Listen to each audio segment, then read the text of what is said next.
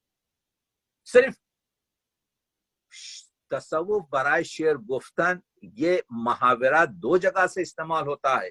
ایک یہ کہ یقیناً ضروری نہیں ہے کہ تصوف کی نظم کا نام ہی رکھا جائے صوفی، نہیں، ہر جگہ آپ کو ملے گی. آپ کو یاد ہے کہ آپ جانتے ہیں اچھی طریقے سے کہ پہلے فنا فی الشیخ ہوتا ہے انسان، اس کے بعد فنا فی رسول ہوتا ہے، اور اس کے بعد فنا فی خدا ہوتا ہے. اللہ میں فنا ہونے کے لیے ضروری ہے کہ رسول پاک کی محبت میں، سیرت میں فنا ہو، اور اس سے پہلے اولیاؤں کی آپ کے جو ہے محبت میں فنا ہو. اور سب سے اہم چیز، جیسے اس کے لیے ضروری نہیں ہے کہ تصوف، ہر ایک شخص آپ کے جو ہے جو عرفانی روشنی رکھ سکتا ہے، وہ شاعر کہہ سکتا ہے. مجھے یاد آ رہا ہے فیض احمد فیض ترقی پسند شاعر تھے. فیض احمد فیض چپی اشتراکیت کے آپ کے جو ہے حامل تھے. تو فیض احمد فیض نے ایک 5 شعر کی نعت لکھی ہے، فارسی میں ہے. ان کے نسخہ ہے وفا کے آخری صفحے پہ ملے گی، پڑھ لیجیے. اس کا آخری شعر یہ ہے کہ باید کے ظالمان جہاں را صدا کنت. مجھے معلوم ہے کہ حضور اکرم سب سے پہلے روز محشر، روز قیامت، ظالمان جہان کو اللہ سے کہیں گے کہ ظالموں کو پہلے بلائیے. باید کے ظالمان جہاں را صدا کنت، روزی بسوئے عدل و عنایت صدائے تو. مجھے معلوم ہے کہ حضور سب سے پہلے آپ یہ فرمائیں گے اللہ سے کہ تو روز قیامت ان ظالموں کو اور جن لوگوں نے اچھے کام کیے ہیں جزا اور سزا سب سے پہلے ان کو دے. باید کے ظالمان جہاں را صدا کنت، روزی بسوئے عدل و عنایت بصدائے تو. تیری آواز یہی آئے گی اے حضور، آپ کی آواز یہی آئے گی کہ سب سے پہلے وہ لوگوں نے جنہوں نے عبد کا، جنہوں نے بندوں کے لیے اچھے کام کیے ہیں، اور انہوں نے جنہوں نے بندوں کا حق کھایا ہے، ان دونوں کا سزا اور آپ کے جزا اور سزا دی جائے. اسی مطلب کو 100 سال پہلے، 80 سال پہلے اقبال سے مرزا دبیر نے بیان کیا. جب روز کبریا کی عدالت کا آئے گا، یعنی جب روز قیامت ہوگا، جب روز کبریا کی عدالت کا آئے گا، جبار بادشاہوں کو پہلے بلائے گا، انصاف و عدل ان سے بہت پوچھا جائے گا، تو آج داد دینے کی کل داد پائے گا. وہی مطلب کو فیض نے 80 سال کے بعد فارسی نعت میں رکھا. آپ نے دیکھا تو معلوم یہ ہوا کہ شاعروں کے پاس، ہر روشن فکر کے پاس، ہر روشن دماغ کے پاس عرفانیت کی روشنی ہو سکتی ہے، آ سکتی ہے اور ہوتی ہے. آپ دیکھ رہے ہیں کہ انسان اپنی زندگی میں جسم تو رہ جائے گا، خاک ہو جائے گا، لیکن جو باقی چیز رہے گی وہ آپ کا نفس ہے، جو باقی رہے گا وہ آپ کی روح ہے. اسی وجہ سے ان شعراء نے جب ذکر آ گیا ہے تو میرے ذہن میں آپ کی ایک اور ربائی دبیر کی آ رہی ہے کہ بالائے زمین زندوں کی تعمیریں ہیں، یہ فلانی کی دیوڑی ہے، یہ فلاں نواب کی دیوڑی ہے، یہ فلاں نواب کا کوٹھی ہے، یہ فلاں انسان کا آپ کے جو ہے محل ہے. بالائے زمین زندوں کی تعمیریں ہیں، اور زیر زمین